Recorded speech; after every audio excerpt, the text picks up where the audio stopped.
What was it like to go through that? Because it just seemed like you were almost a goner, and the next thing you know, it's a touchdown and you're up. Yeah, it was a pretty crazy play, 4th and 1. It was big time. Izzo was the primary target on that, so it was play action, and they jammed up Izzo and kept rolling out. So the linebacker slide past Kerr. Kerr made a great catch. It was pretty awesome. Sean, throughout the season, coaches kind of harped on Everett to make those plays and continue with the playing ball. I mean, what made you just have it tonight? I mean, I just saw what I saw. Got outside the pocket, and Kerr made a great play. There wasn't a moment where you thought, "Oh, this could be a bad player, this could be a miscue." I mean, you just made it. But it was 4th and 1. We're playing in the swamp. We got to win the ball game. There's no sense. You can't play scared. Did you think about running for it?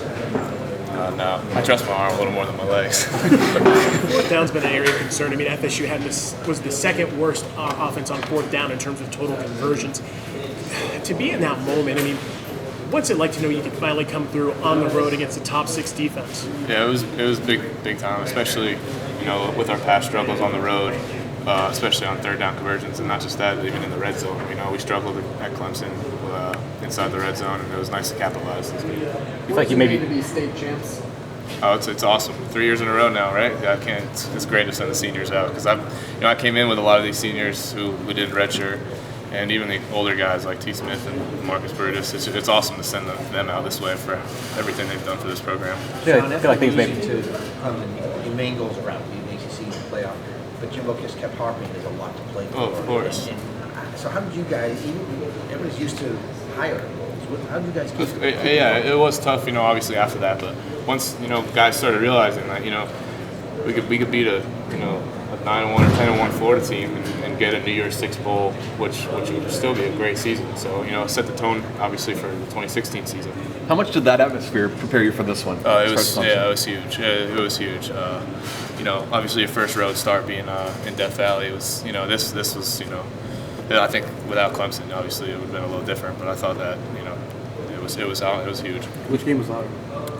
Actually, a couple people have asked me that. I don't know. I think at the highest, maybe this game was louder, but I just think overall the consistency was maybe a little louder at Clemson. I don't know. What do you guys think? pretty close. Pretty Clemson? Yeah, it was close. One thing Jimbo said was you guys as players didn't come up and talk to him about future LSU and any of that. Was that a discussion amongst yourselves? Did you guys ever keep up with any of that, or did you really care? Of course we care, but I don't know. We didn't really talk. I mean, everyone was so focused. I mean, obviously it all started this week, but everyone was so focused on just this game. I think I don't think people really looked too much into it. Does anything kind of creep in though? I mean, this week you guys do watch ESPN. You know what's going on. I mean, did anything creep in your mind? I mean, yeah, people thought. I mean, people. You hear whispers around the locker room. People say, "Oh, what do you think he'll do?" But you know what? I mean, it is what it is. What does it mean to see the defense play like they did?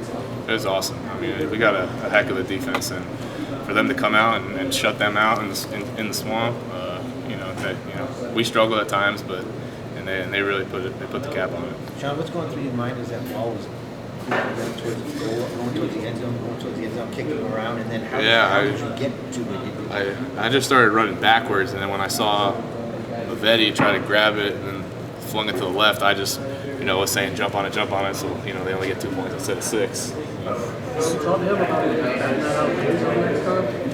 didn't talk to him about it. Do you feel like things kind of settled down for you guys offensively after that touchdown? You're able to get a little bit of breathing room and maybe relax a little bit. Exactly, it was. It was that first touchdown. It's different when you're up 7-0 from when playing catch up the whole game. I think the offense rolls a little more, and people have better confidence. From your perspective, it takes Dalvin a little while to get going tonight, but in that fourth quarter, you could tell they just maybe didn't have it to stop him. Do you see defenses wear down when you keep giving him the ball? Yeah, defenses wear down, and he doesn't. He played his best when we needed him the most. Whether it was that last drive milking the clock or even that drive before that I think really sealed it. He's a heck of a player, and his clutch moment came in the fourth quarter. Jimbo spoke about the growth of the team, not just this season, but even since the Clemson game. I guess what have you seen from this team growth-wise in the last couple of weeks? Big time, especially dealing with losses like that during the season, and just for people to come back on our team and realize how much we do have to play for. This season could have really easily turned for the wrong way after Clemson, and especially that NC State being the way it was and playing UF, this season could have finished a lot differently. And it's nice to go out the way we did. Now we just got to finish strong with a great bowl win. As far as the milestones, I mean, it's Fisher's 4th straight 10-win season, 5th in the last 6. 3 times in a row you've beat Florida in Gainesville, and 5 of the last 6 you've beaten them. How nuts is it to kind of be in this position, considering it wasn't that long ago people were like, well, what's this season going to be like after the Clemson loss? Yeah, it's huge. Obviously, all the milestones that Coach Fisher and this team has had, playing UF and even Miami, just being state champs for 3 years straight now. It's big, obviously. It's nice to be able to, to say that you run the state. I feel like I know your answer, but do you think Dalvin deserves to be in New York? Oh, no, without a question. Without a question. You look at his explosive plays, and I don't even think it's a question. So does it? I know you guys don't pay too much attention to outside stuff. Does it bother you at all to say why is he not even really in the conversation? Yeah, it is. It's annoying, obviously, but there are some great players in the country. Dalvin's Dalvin, and Dalvin's plays his best when the pressure's the best. And, he definitely